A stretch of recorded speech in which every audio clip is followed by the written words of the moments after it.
10월은 사랑의 달로 보내고 있습니다. 그래서 한번 사랑을 확인하는 시간 한번 갖도록 해보겠습니다. 저를 따라해 보시기 바랍니다. 주님 사랑합니다. 그리고 거기에 자기의 이름을 넣어서 사랑합니다 고백하겠습니다. 박종반 사랑한다. 제 이름 되면 어떡해요? 저는 좋아요. 여러분 이름 대서 다시 한번 하겠습니다. 박종반 사랑한다. 옆에 분 보시고 한번 이름을 부르시면서 집사님, 권사님, 장로님 사랑합니다 한번 해보시기 바랍니다. 시작.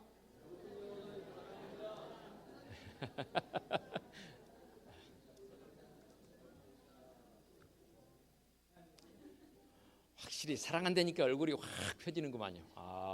예. 그동안은 조금 여러분이 긴장해서 하더니 사랑합니다 하니까 얼굴이 확 펴집니다. 좋습니다. 이 사랑의 마음이 이 10월 한 달뿐만 아니라 우리 모든 남은 삶 속에서 늘 지속적으로 함께하기를 원합니다. 그래서 사랑의 점검 해봤고요. 더 깊은 점검의 시간으로 나아가겠습니다.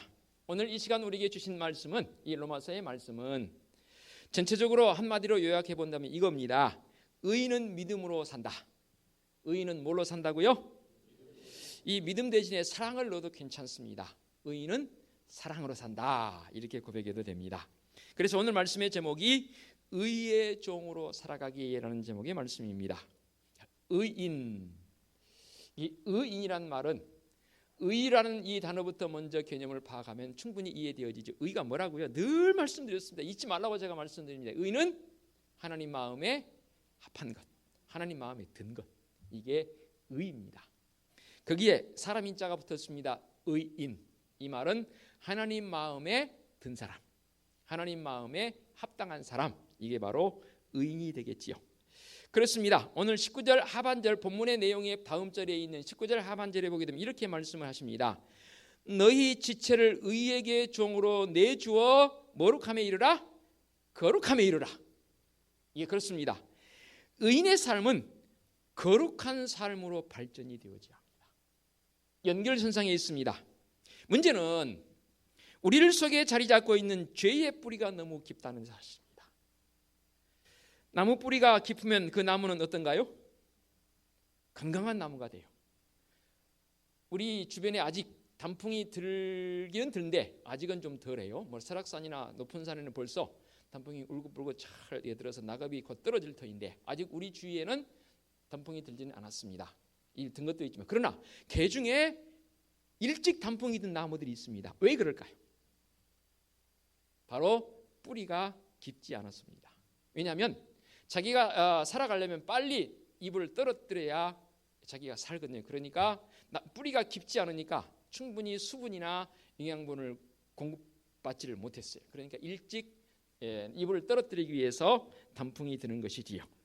이 나무는 뿌리가 깊을수록 이렇게 건강한 나무가 됩니다.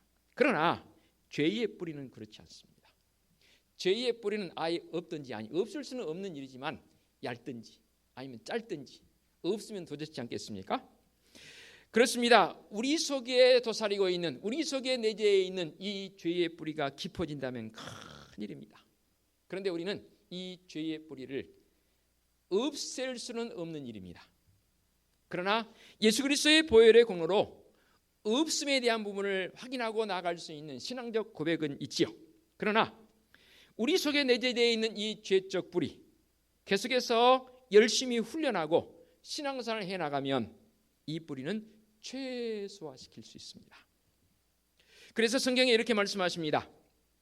로마서 12장 9절 이하의 말씀에 사랑엔 거짓이 없나니 악을 미워하고 선에 속하라. 형제를 사랑하며 서로 우애하고 존경하기를 서로 먼저 하며 부지런하여 게으르지 말고 열심을 품고 주를 섬기라. 특히 부지런하여 게으르지 말고 열심을 품고 주님을 섬기라고 했습니다. 이 말씀은 우리의 신앙이 훈련되어지고 열정을 다해서 해나가야 할 필요성을 말씀하고 있습니다. 특히 누가복음 9장 42절에 손에 쟁기를 잡고 뒤를 돌아보는 자는 하나님 나라에 합당하지 아니하니라. 저도 쟁기를 직접적으로 해보지는 않았습니다. 그러나 쟁기를 잡았다면 서가 앞에서 끌 때에 앞을 바라보고 나가야 합니다. 우리가 믿음의 결단을 하고 하나님 나라를 바라보고 나가는 사람들이라면 분명 우리도 쟁기를 잡고 나가는 사람들입니다. 그렇다면 뒤돌아보면 안 됩니다. 뒤돌아본다는 것은 미련이 있다는 거죠. 뒤돌아보면요, 우리도 소금 기둥으로 돼버릴 가능성이 많습니다. 의의 종이 된다는 것 사실 쉽게 생각해서는 안 됩니다. 부지런하여 신앙으로 열심히 살아가야만 가능한데 우리는 그래서 이 모습을 자청하여 온 믿음의 성도들이 되는 줄로 믿습니다. 이 로마서의 말씀은 사도 바울이 전도여행 이제 3차 전도여행 때 고린도에서 쓴 편지입니다. 왜 고린도에서 이 로마서를 기록했냐면 고린도적 상황이나 이 로마의 상황이 큰 도시이면서 그 도시에서 일어나고 있는 여러 가지 죄적인 요소가 너무 많았거든요. 그래서 말씀을 준비하면서 지도를 펴놓고 고린도와 로마를 한번 제가 찾아봤습니다. 그랬더니 고린도는 지금의 그리스 남반부입니다. 그리고 로마는 이탈리아 중앙에 있습니다. 그래서 당시에는 배를 타고 이동하는 게 제일 가까운 거리였습니다. 바울이 그래서 배로 이 선교여행을 떠났지 않습니까? 그런데 이 로마적 상황과 고린도적 상황이 너무나 흡사한 거예요. 바울이 고린도에 와 보니까 그 시에 되어진 모든 환경들이 그렇습니다. 그래서 혹여 이런 세상적인 어떠한 영향 아래에서 죄적인 요소가 교회에 잠입해서 성도들을 폐허로, 성도들을 무너뜨리고 성도들을 넘어뜨릴 것이 염려되어져서 이 편지를 쓰고 있다 그 말입니다. 그래서 16절에 이렇게 표현합니다. 너희 자신을 종으로 내주어 누구에게 순종하든지 그 순종함을 받는 자의 종이 되는 줄을 너희가 알지 못하느냐. 로마 교회에 눈물겹도록 호소하고 있는 그런 내용입니다. 그래서 죄에게 자신을 내어주어 순종하면 누구의 종이 된다고요? 죄의 종이 되어져서 결국은 사망에 이르고, 자신을 우리 주님께 내주게 되면, 즉 말씀에 의지해서 말씀에 순종해서 자신을 맡기며 나아가게 되면 의에 이르게 된다라고 그렇게 말씀하고 있습니다. 다시 점검합니다. 의가 뭐라고요? 바로 하나님의 마음에 합한 것, 든 것이라고 했습니다. 내 마음을 주님께 드림으로 믿음으로 인정받게 됩니다. 야 아들아 딸아 너 내 마음에 든다. 이렇게 주님께서 인정해 주시는 그 모든 과정, 의인에서 말씀하고 있습니다. 바울은 그래서 계속해서 묻습니다. 너가 죄의 종노릇 하려느냐 아니면 순종하여 의의 종노릇 하려느냐. 사실 종노릇 한다는 이 말은 어찌 보면 우리에게 어감이 좀 썩 그렇게 친밀감 있게 다가오지 않습니다. 종은 종이죠. 종님입니까? 종놈입니까? 종놈입니다. 종에게는 존칭을 붙이지 않습니다. 그러면 종은 어떤 사람을 종이라고 하나요? 주인의 명령에 의해서 살아가는 사람, 즉 자기 의사는 없는 사람입니다. 설령 자기의 생각과 자기의 의사가 있다 할지라도 이 종은 주인의 지시에 의해서 살아가게 되어 있습니다. 그러면 죄의 종이란 말은 뭔 말이에요? 죄가 주인이라는 거예요. 죄가 주인이기 때문에 죄가 명령하는 대로, 죄는 우리에게 결단코 유익을 주지 않습니다. 그러면 의로운 모습으로 나가는 누구의 종이 되는 게 의의 모습입니까? 바로 우리 하나님의 종된 모습. 구태여 표현한다면 종이라는 개념보다는 자녀된 모습, 좀 더 열정을 가진 믿음의 사람들이라면 제자된 모습으로 살아가는 것을 말씀하지요. 그래서 이 시간 죄의 종노릇 한다는 게 뭐고 의의 종노릇 하는 게 뭔지 한번 더 깊이 다뤄봅니다. 먼저 죄의 종노릇 한다는 이 말 속에서 죄를 오늘 말씀해 보게 되면 인격체로 묘사를 했습니다. 그래서 그 이유는 죄가 사탄의 하수인이기 때문에 그렇습니다. 죄는 아담에게 속삭였습니다. 하와에게 속삭였습니다. 그렇듯이 지금도 우리의 마음에 속삭입니다. 늘상자가 표현했지 않습니까? 차라리 이 죄가 험상궂은 모습으로 다가와서 너 이거 할래 안 할래 하면 기겁해서 안 할 것 같은데 죄가 그렇지 않아요. 아주 그럴싸하게 교묘하게 우리를 향해서 속삭입니다. 뭐라고 속삭인지 아세요? 한 몇 가지만 예를 들어볼 테니까 한번 공감해 보시기 바랍니다. 한번 해봐. 괜찮아. 남들도 하는데 뭐, 그렇죠? 왜 꼭 너만 한다 생각해? 남들도 하는데 뭐. 한 번쯤 괜찮아. 한 번쯤 괜찮아. 그거 정도 그 하찮은 거야. 그러니까 괜찮아. 한번 어떠니 해봐. 이 같은 속삭임으로 사탄은 우리에게 다가옵니다. 그럴듯하게 권하며 속삭임으로 유혹합니다. 여기에 문제가 있습니다. 이 속삭임을 듣게 되면 죄는 하찮은 것, 별거 아닌 것으로 여겨지게 되더라고요. 큰일입니다. 거기에다가 한술 더 떠서요, 죄를 짓는 모습을 낭만적인 모습으로 묘사합니다. 사람들의 눈에 그럴싸하게 보입니다. 심지어는 어떻게 보이냐면요, 멋지게도 보이게 해요. 남들이 안 하는 거 하니까 야, 저 사람 좀 특별하게 보인다. 사람들이 박수갈채를 보내기도 해요. 죄송합니다. 죄는 죄입니다. 그러나 일단 그러한 부드러운 속삭임에 그까지 한 번쯤 하고 뛰어들게 되면 그것은 낚싯바늘이 되어서 우리의 코를 꿰버립니다. 그림 중에 제가 이런 그림을 한번 본 적이 있습니다. 물고기 한 마리를, 제법 큰 물고기를 딱 박제를 해놓은 그림을 이렇게 틀에 넣어가지고 그 아래에다 그림이 뭐가 썼냐면 이렇게 써져 있어요.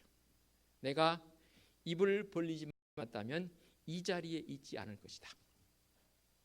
그런 물고기 박제 그림이 있어서 뭐 인터넷 쳐보시면 나올 거예요.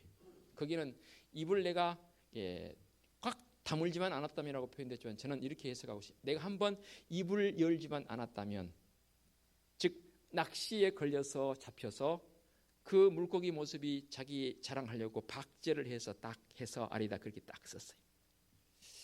그렇습니다. 우리의 삶에서 주어지는 아주 약하게 부는 바람인 미풍과 같은 간지러운 이 죄의 속삭임에 내 마음을 빼앗겨 버리게 되면 결론은 멸망이고 결론은 무너짐밖에 없고 소망이 없는 삶을 살 수밖에 없는 것이죠. 하나님 앞에서는 작은 것이건 큰 것이건 죄는 죄입니다. 그 죄가 무엇이든 결론은 무엇입니까? 결과는 무엇입니까? 그에겐 정죄함과 사망뿐입니다. 따라서 가벼운 이 죄의 눈길에 끌려가지 않도록 성도들은 각별히 유념해야 합니다. 낚시에 걸린 커다란 물고기처럼 목이 묶인 죄의 종이 되어진 모습처럼 살아간다면 정말로 불쌍한 인생이 되지 않습니까? 그러므로 우리는 어떻게든 죄의 종이 되지 않도록 부단히도 우리가 나를 쳐서 말씀 앞에, 우리 주님 앞에, 십자가의 은총 앞에 나를 쳐서 복종시켜야 합니다. 순종인 무엇입니까? 순종이란 이 말 뜻을 보니까 그냥 단순하게 접근해 보겠습니다. 말을 잘 듣는다라는 뜻을 가지고 있습니다. 부모들이 자녀들에게 이렇게 지시라고 말합니다. 그러면 그 말을 잘 듣는 아이들, 그 아이들에게 순종 잘한다라고 표현하지 않습니까? 그런데 머리가 크고 생각이 커지면서부터 부모 말을 안 들어요. 부모가 인생의 선배 되어져서 야, 이렇게 하면 안 돼, 저렇게 했으면 좋겠어라고 말을 하고 권해본들 자기의 생각의 틀에 박혀서 말을 듣지 않습니다. 그러면 그 자녀를 향해서는 불순종의 자녀라고 말하지 않습니까? 그러면 오늘 말씀에서 주어지는 이 순종, 무엇에 순종해야 합니까? 바로 말씀에 순종해야 합니다. 어떤 말씀이요? 하나님께서 하신 말씀. 그러면 이 말씀에 순종하려면, 즉 말을 잘 들으려면 전제 조건이 있습니다. 내 마음이 깨끗이 비워져 있어야 합니다. 자기의 지식이나 자기의 선입견으로 꽉 채워진 사람은 결코 상대방의 말을 듣지 않습니다. 아니, 하나님의 말씀은 기울이지 않습니다. 왜냐하면 오히려 자기의 고정관념, 자기의 지식, 자기의 생각이 꽉 차 있는 사람은 상대방의 말에 대해서 심지어 하나님의 말씀임에도 불구하고 반박하고 거절하고 대들기까지 합니다. 엇나갑니다. 빗나갑니다. 마음을 비워놓은 사람은 그렇지 않습니다. 유순하게 받아들입니다. 예, 그렇군요. 왜 어린아이들이 말을 잘 듣는지 아십니까? 여러 가지 이유가 있겠지만 근본적인 모습을 보면 그 속에 들어있는 게 그거였거든요. 그러니까 부모가 말을 하면 어린아이적인 잘 들어요. 다른 것으로 채워져 있지 않습니다. 순종의 사람은 아울러서 이 빈 마음을 제대로 채우기 위해서 알차게 해보려고 안간 힘을 쓰거든요. 그래서 빈 마음에 하나님의 말씀의 법을 채우려고 오늘도 말씀을 펴서 읽고 듣고 연구하는 거예요. 그렇습니다. 자기 마음을 세상적 지식과 지혜로부터 해방시켜야 합니다. 복음을 미련한 것으로 여기며 받아들이지 않았던 헬라 사람들, 바울이 그런 고백하지 않습니까? 헬라 사람들은 복음을 미련한 것이라 여기서 받아들이지 않았습니다. 왜 그럴까요? 그 이유는 그들의 마음속에 이미 철학이 자리 잡고 있었습니다. 그들의 마음속에는 신화가 자리 잡고 있었습니다. 그리스, 로마 신화 여러분 많이 읽어보셨지요? 어마어마한 신들이 등장합니다. 그런데 그럴싸하게 재미있어요. 그래서 그 신화들이 그들의 마음속에 자리 잡고 있기 때문에 예수 그리스도의 부활을 그들에게 언급해 본들 그들은 그 예수 그리스도의 부활은 하찮은 것이고 시시한 것이고 허황된 것이라고 그들은 여겼던 것이지요. 그래서 그들은 부활을 예수 그리스도를 받아들이지 않습니다. 순종의 사람이 되려면 어린아이와 같이 순수한 마음을 지녀야 합니다. 저는 이 시간 여러분들에게 이렇게 말씀드리고 싶어요. 최소한 이 자리에 앉아있는 여러분들은 순수한 마음을 가진 자들입니다. 만일에 여러분이 순수한 마음을 가지지 않았다면 이 자리에 앉아있을 이유도 없고 앉아있을 수 없었을 것입니다. 그런데 순수한 마음이 있기 때문에 주의 복음은 예배하는 자의 모습으로 나오는 것이 은혜이기에 이 자리에 나와서 이렇게 예배자의 모습으로 서 있는 줄로 믿습니다. 여러분, 저울질을 잘하는 사람이요, 계산적인 사람에게 복음은 절대로 진리가 되지 않습니다. 그런 사람들은 복음마저도 자기의 계산을 위해서, 자기의 저울질을 위해서 사용하더라고요. 안타깝습니다. 자, 여기에 죄의 종노릇 한다는 게 무엇인지, 순종하여 의의 종노릇 한다는 게 무엇인지 알았습니다. 그렇다면 15절 말씀에 이런 말씀이 있습니다. 보겠습니다. 그런즉 어찌하리요? 우리가 법 아래에 있지 아니하고 은혜 아래에 있으니 죄를 지으려라고 말씀하고 있습니다. 이 말씀이 무슨 말씀이냐면, 오늘 말씀에 언급되어진 이 로마 사람들은 하나님의 말씀에 진심으로 순종했던 사람들입니다. 이와 같이 한 사람이 참된 그리스도인이 되기 위해서는 지식과 마음과 의지 전체가 다 변화되어지는 과정으로 나가야 되는데, 이 말씀 속에 주어지는 은혜가 뭐냐면 바로 은혜 받았기 때문에, 특히 6장 1절의 말씀을 통해서 보면 이런 표현도 나오지 않습니까? 그런즉 우리가 무슨 말을 하리요? 은혜를 더하게 하려고 죄에 거하겠느냐라는 표현이 나옵니다. 이걸 좀 더 쉽게 해석하면 이겁니다. 은혜 아래 있으니까 죄를 지은들 어떻겠느냐라는 그런 표현이 됩니다. 은혜 하면 여러분 어떤 생각이 드십니까? 좀 물렁물렁한 느낌이 있지 않습니까? 표현할 때 그런 표현 자주 쓰지 않고 그래, 은혜로 하자. 은혜니까. 은혜는 이렇게 해도 되고 저렇게 해도 되는 게 아닙니다.